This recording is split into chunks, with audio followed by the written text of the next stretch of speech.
Pardon the interruption, but I'm Mike Wilbon. Tony, Andy Warhol's portrait of Marilyn Monroe sold for $195 million. Tony Kornheiser, I thought it would look fun on the wall behind me. I can expense this, I'm assuming, right? ESPN has that kind of money. I don't think you're going to expense that. $200 million. Seriously? Yeah. So, but it comes under the heading of set decoration. I think a lot of cable channels go for that. How much would the Mona Lisa sell for now? Like if you just took it out of the case in the Louvre. More than $195 million, the Mona Lisa would go. I mean, I'd rather look at Marilyn Monroe than, Mona Lisa. Than Mona Lisa, really? Yeah. Nat King Cole sang about Mona Lisa. He didn't sing about Marilyn Monroe. Welcome to PTI, boys and girls. In today's episode, Tom Brady gets a big broadcasting deal. Tiger and Phil appear ready to play the PGA, and Kendrick Perkins joins us for 5 good minutes. But we begin today with Al Horford, the 35-year-old center of the Boston Celtics, having his greatest playoff game ever, scoring 30 points and pushing Boston past Milwaukee to even that series at 2-2. Horford shot 11 of 14, 5 of 7 from 3, and he defended Giannis Antetokounmpo, limiting him to 14 of 32 shooting. Wilbon, what's the word to describe Horford's performance? Fantastical. I mean, you got to start. You got to start an otherworldly conversation dealing with Al Horford. Tony, watching that game last night, and he's hitting those threes and even some floaters. I'm just like, where is this? Al Horford is a player you want on your team. He's been, a really fine player. He can defend, he can give you some offense. He's a great teammate. He's the kind of guy every coach wants around in the locker room. Al Horford, solid professional player. But you don't expect this on the road, Tony, when your starting center, Robert Williams III, is out, and you're going to take on maybe the best player in the game today. I know you think that, and we talked that yesterday. I do. About the freak and what he's been, what Giannis has been. It's a wow. You keep coming back to every element of what he did last night, defending Giannis, and then offensively, that dunk he threw down when Giannis made him mad after staring with him, that was high-drama stuff, man. That was a duel, and you don't expect Al Horford to get the better of it. We have seen Al Horford for a lot of years. He was drafted by Atlanta, I believe, in 2007. That's a long time ago. He's had, as you say, a very good career. He's a known quantity for us. He had that one bad year when he left Boston and he went to Philadelphia, but the Celtics always liked him. They traded for him. They got him back. He was also the starting center on a repeat NCAA champion at Florida. So for a long period of time, Mike, he's been in the spotlight in critical circumstances in big-time games. And he's always struck me as a guy that you could probably rely on. In the 4 games so far against Antetokounmpo, he's held him as a primary defender to 36% shooting. Everybody else on the Celtics has had 51%. So if you look at him in total, the words you would use should just not be surprised, because he's a professional player and he can and has risen. He's risen to the occasion before. And by the way, Boston, and I thought they should have won 3 in a row. They shot 16 for 19 in the fourth quarter last night. Mike, Antetokounmpo's the best player as far as I'm concerned in basketball, but their strategy, according to what I've read, is to tire him out so he can't beat you in the last 5 minutes. And that worked last night. They had to rest him. Mike, it's not just how many points, it's when you get the points. Yes, and it's what else your teammates are doing, Tony. And so, listen, Boston, I know it's 2-2, okay? And it's hard to bet against Antetokounmpo. But right now, I think Boston is in slight control of this series. Now, Horford doesn't have to do that again. Me too. All right. He's that one game put them in position now to win this series. Let's move to the Stanley Cup playoffs, where the Rangers are sticking with their star goaltender after pulling him in each of the last 2 games. Right call, Mr. I-95? Yeah, so he was the best goalie in the entire NHL in the regular season. This is not the regular season. If my numbers are correct, he's given up 10 goals in the last 3 periods he's played. That's terrible. And I have a theory about this, Mike. If you go back to game 1, the game that went triple overtime, Shesterkin had 79 saves, Mike. That's 3 games worth of saves for a goalie. That's a week's worth of saves. He had 79 in one game, and they lost. So I think there is a hangover to that.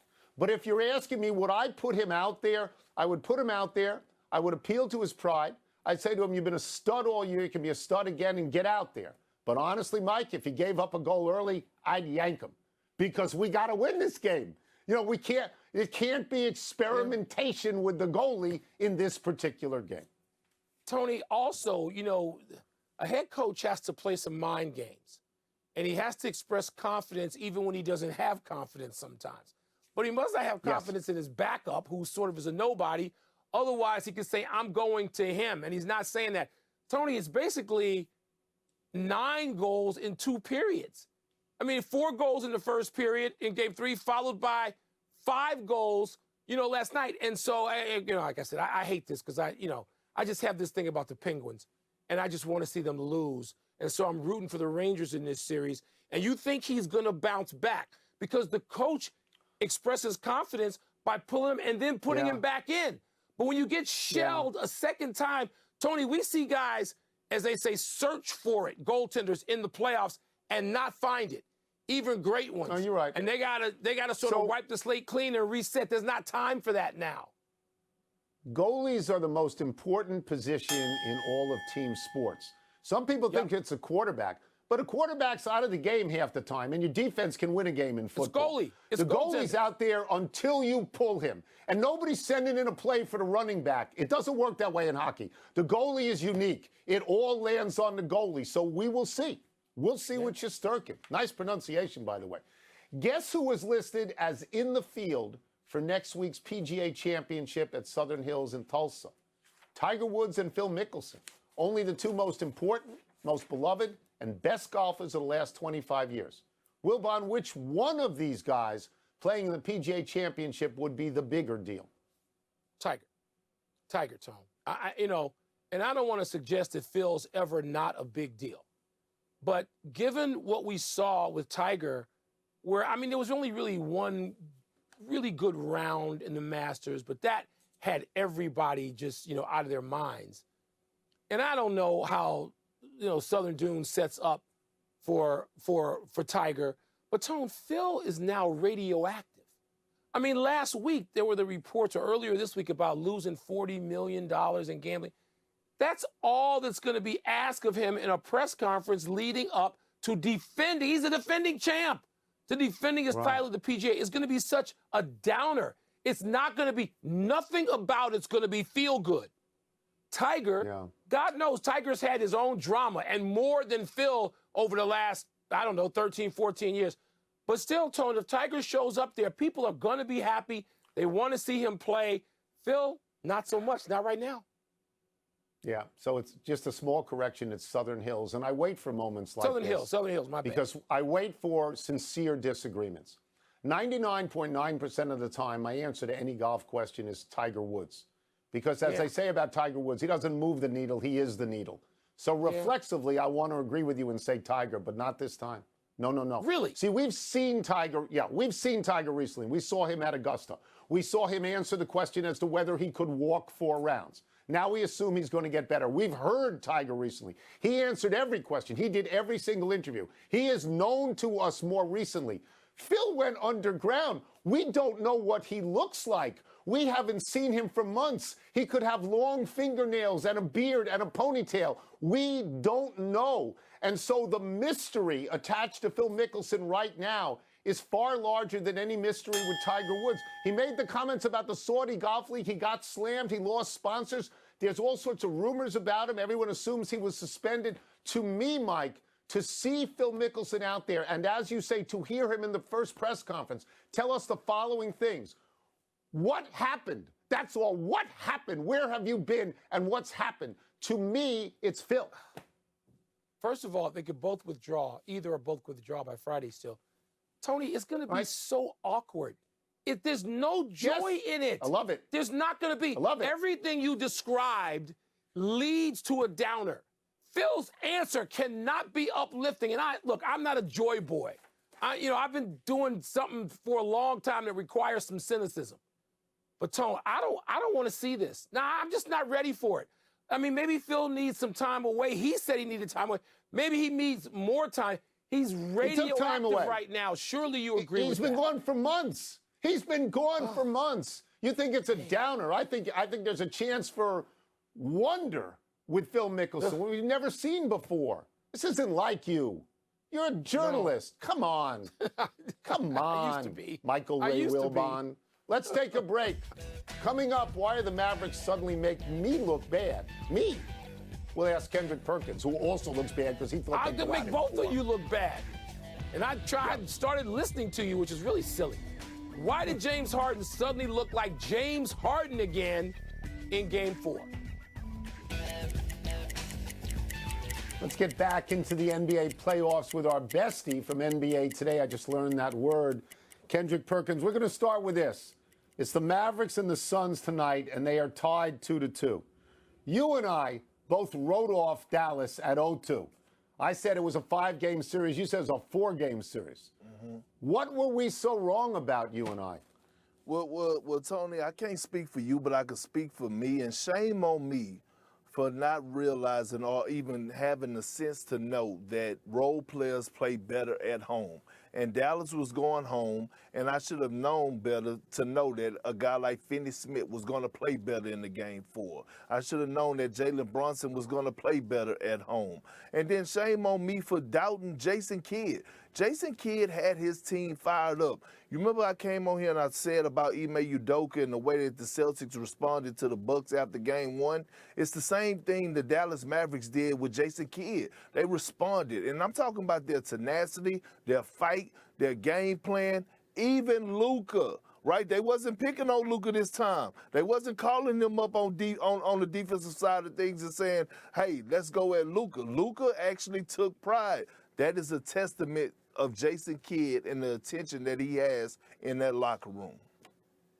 All right, well, it's certainly a big game coming up in a couple of hours here in Phoenix, as you know, Perk. But we're going to jump to the East for a second because I got to get to James Harden question. Do you trust what you saw from Harden most recently? Was that a cameo appearance, or can he sustain that for another couple of games the rest of the series? What are we looking at here?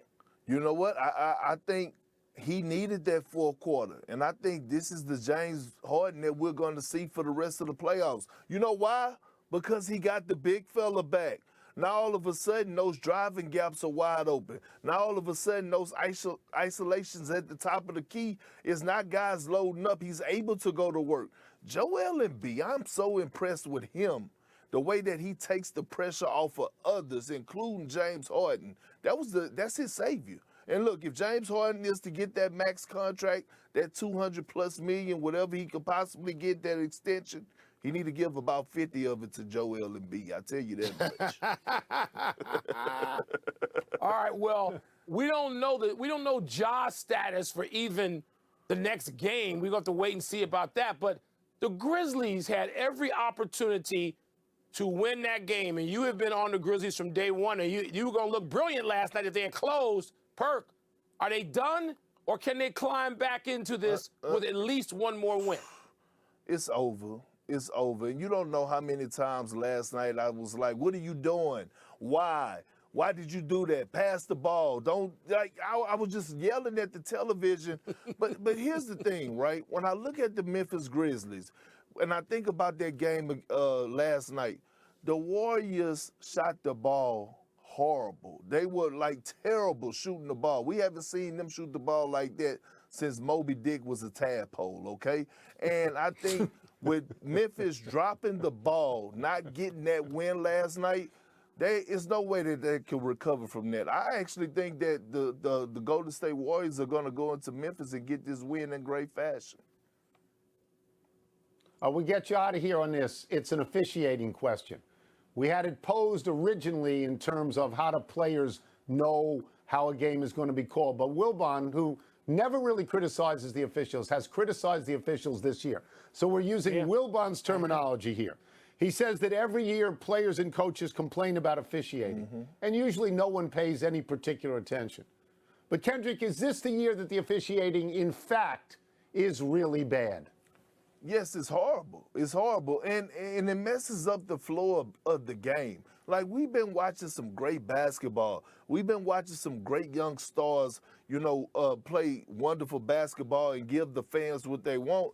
And all of a sudden, the officials are taking over, and they want a little TV time. Listen, people are not paying their money to go to arenas and watch the officials blow the whistle. People are not paying their money, their cable bill, to turn on the TV and watch the officials blow their whistle. At the end of the day, this is the worst that I've ever seen it at. And I got to agree with Wilbon. They have to clean it up. Like these ticky-cat fouls and all these things to that nature, they got to clean them areas up ASAP. Adam Silver is better than that. He's the best commissioner in sports. There you have it, Kendrick, Tom. thank you so much. Listen to me. And also, Kendrick, also, way to shout out for people to pay their cable bills. That's good for us. Good job on that. Let's take one last break. Still to come, Tom Brady reportedly gets a huge TV deal from Fox. Is it too huge? And how did the White Sox blow a 6-run lead in the ninth? I turned the game off. I turned it off. I stayed with Penguins and Rangers. I got rid of the White Sox. Yeah. The White Sox are making me angry, even though they're not my primary Chicago team. They're making me angry. Tonight on Sports. Happy time, people. Happy 32nd birthday, Salvador Perez. The longtime Royals catcher and 7-time All-Star was the World Series MVP in 2015 when the Royals won the championship by appearing to have 100 relievers, all of whom could throw 100 miles an hour. Perez had not been a great power hitter. Twice he hit 27 home runs. But last year he went off for 48 home runs. Nobody had more. Perez eclipsed Johnny Bench's 45 home runs in 1970, and he now holds a single-season record for primary catchers who have played at least 75% of their games there. But Perez played 40 games at DH. He had 15 home runs there. Wilbon, should Perez have the catcher's record? No, Bench, who played like 8 games out of that box, out of that crouch. I'm going to appeal to your agentness now. Bench or Campanella, greatest catcher of modern times? Which one? Well, Campanella got hurt in the car wreck, so it's Johnny Bench because his career was cut so short. I think that's the case why it's Bench. Happy anniversary, New York Knicks. On this day 49 years ago, the Knicks beat Jerry West, Wilt Chamberlain, and the rest of the Lakers for their second of 2 NBA championships. The Knicks starters are drawn into my memory like an Edward Hopper painting. Willis Reed, Dave DeBusschere, Bill Bradley, Walt Frazier, Earl Monroe, all Hall of Famers, as fine a starting 5 as there ever was. They were selfless on the court. They worked the ball around in harmony. The Garden crowd was the first to ever chant defense, defense. But let's not get nuts. 2 championships total, none in the last 48 years. The Knicks are not the Yankees. No, Tone, and it's sort of, I alternate between, poking fun at you and Stephen A. and feeling bad for the Knicks. I mean, look, I can say all I want about I-95. You know this, despite my teasing. To sit in Madison Square Garden and cover games when the Knicks are good, even when they're just a pretty good playoff team, it's exciting as hell. It's thrilling, and you don't even get to do it anymore. It's like decades since I felt I was in a playoff game in the Garden. Happy trails to a 6-run 9th-inning lead for the White Sox. What the Mets did to the Phillies last week, Cleveland did to the White Sox last night. The White Sox were up 8-2 in the 9th, and then it went south. At one point, the White Sox were 1 strike away from victory, but Cleveland's Josh Naylor hit a grand slam to tie the game at 8-8. Both teams then scored 1 run in the 10th, but in the 11th, Naylor hit a 3-run homer to win the game 12-9, and he went medieval when he got to the dugout. Naylor, who also had an RBI double in the 8th, became the first major leaguer ever to drive in 8 runs from the 8th inning on, and the first one ever with multiple 3-run homers from the 9th inning on. The White Sox have too much talent for what they're doing. I know they just won like 5 or 6 in a row, something like that, but they got too much talent to just be hanging around 500. This should be a big year for them, and it's not so far. Let's go to the big finish. Monty Williams won NBA Coach of the Year award. Wilbon, break down your voting patterns. I voted for Monty, but not wrong to vote for Jenkins or Bickerstaff or Finch or J. Kidd or Udoka. You can vote for any of them. Congratulations to Monty. Fox Sports announced that Tom Brady will be his lead analyst whenever he retires. Your thoughts? I'm a little bit surprised. I don't really think he's going to be comfortable in the booth. He's not Peyton Manning. The Avalanche swept out the Predators. Are they your Cup favorite now? I may change my mind if Toronto wins Game 5 at home tonight over the Ning, but I'm going with the Avalanche for now. Shohei hit 2 home runs, including his first slam. Angels beat the Rays. You impressed? You ever watch him swing? He doesn't get cheated on a swing. He gets his money worth. He goes to kill the ball. Last one, the lowly Reds have suddenly won 2 in a row. Will they make it 3 tonight? Yeah, I hope so, Tony. I hope they make it 3 in a row and keep going to like 10 more in a row. I do. We're out of time. We'll try and do better the next time. Arthur and Mike and Bernie, shout out. I'm Mike Wilbon. Same time tomorrow, Knuckleheads. You can get the podcast on the app or Apple Podcasts. Big ball night here in the desert, Tone. And now, good luck to your squad.